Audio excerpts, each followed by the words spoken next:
Hello angels, welcome or welcome back to my channel. For those of you that are new here, I'm Nicole and I'm a luxury handbag lover and collector. Today I thought I would do a review of my luxury handbag haul and what my bestie bought me in Japan. So let's not waste any time and get right into it. So I've really been on a vintage designer handbag kick this year.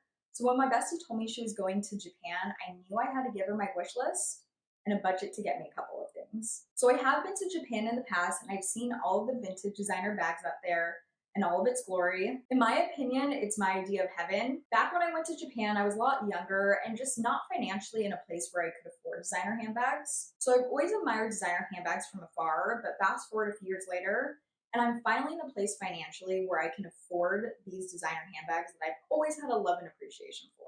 So let's start off with the first bag. I basically gave my bestie a list of everything that I was looking for. This ranged from the particular designers that I wanted her to look into, sizes, type of bags, and this list was pretty much based off of what I felt like I needed and what my current handbag collection was missing. And just to give you guys a background, I'm 32 years old and currently in the process of building up my designer handbag collection. So one of the things that I asked her for was either a cream, beige, or off-white designer handbag that I could easily pack for summer trips this year. I didn't want anything with crazy in-your-face logos or monogram, so I was absolutely ecstatic when she came back with my first bag. All right, you guys, so for the first designer bag, we have a Christian Dior 1980 shoulder bag, and I just think this is absolutely stunning. I was ecstatic when she came home with it. I had actually shown her an example of the crossbody version of this bag, and I'm absolutely in love with this honeycomb.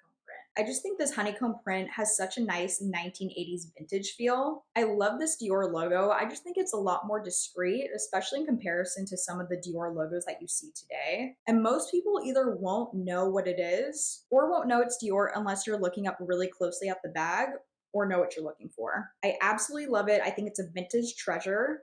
It's 100% calfskin, and I'm really surprised by how durable this is. I'm not worried about the scratching, which is perfect when I'm traveling. And so this bag can be worn three ways. The most common way and the way that was designed for was obviously as a shoulder bag, which you can see right here. This is how I intend to wear the bag. This is the most flattering way to wear it in my opinion. A second way you can wear the bag is obviously as a crossbody. I don't mind it as a crossbody. It is a little short in my opinion, and that's coming from me. I'm 5'1". So if you're someone that's taller, it's definitely going to be extremely short on you. As you can see on a 5'1" girl, it hits right at my ribs.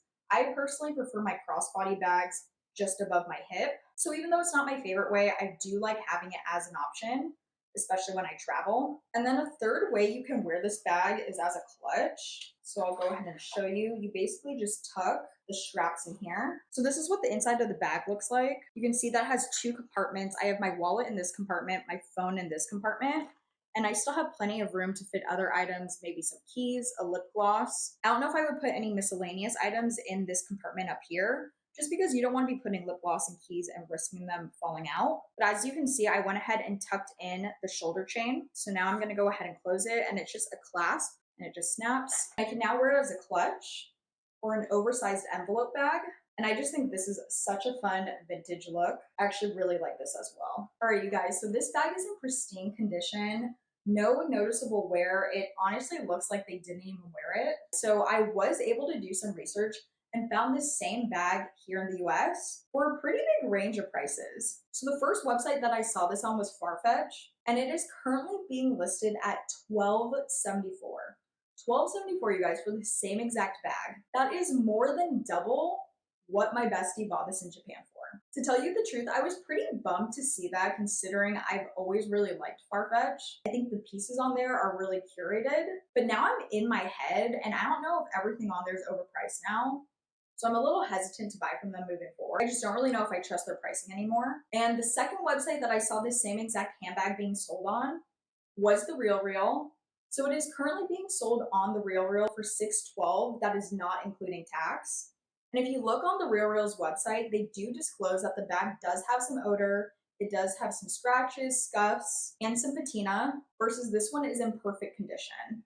Definitely a steal to get this from Japan. And I know there's a lot of opinions on TheRealReal, and I think people's concerns are totally valid. I've been fortunate enough to have a positive experience from them every time. I've purchased 3 designer handbags from them. I've never had any issues as far as authenticity goes. And my recommendation is if you are spending this kind of money on a designer handbag, always get a second opinion. I don't have any doubts about these bags from Japan. However, I will also be getting a second opinion just to be safe.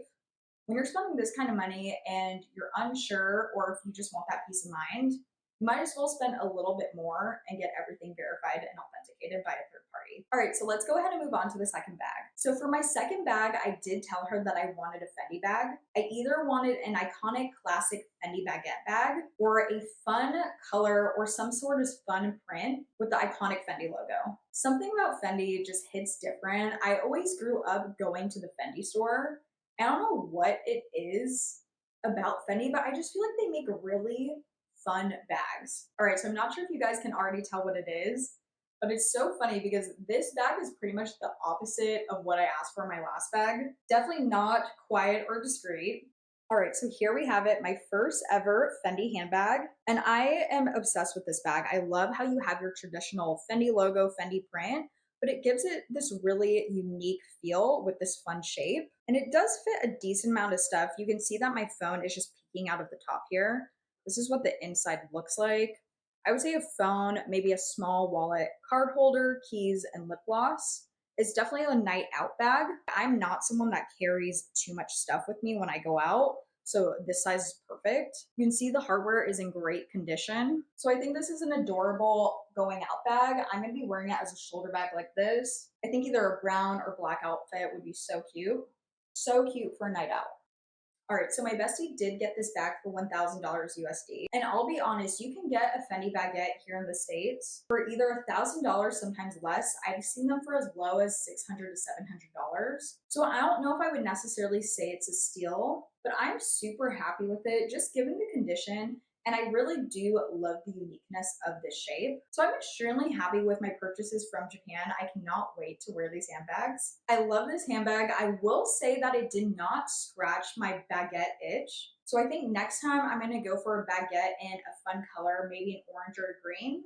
And that'll definitely be my next Fendi purchase. All right, you guys, I'm gonna go ahead and end the review here. Thank you so much for watching. I hope to go to Japan soon, and I plan to take you guys with me so we can go luxury handbag shopping together. If you liked this video, give it a big thumbs up and please subscribe to my channel. I am trying to get to my first 1,000 subscribers. Comment below on where you're from and what kind of content you want to see next, and I hope to see you in the next one. Bye.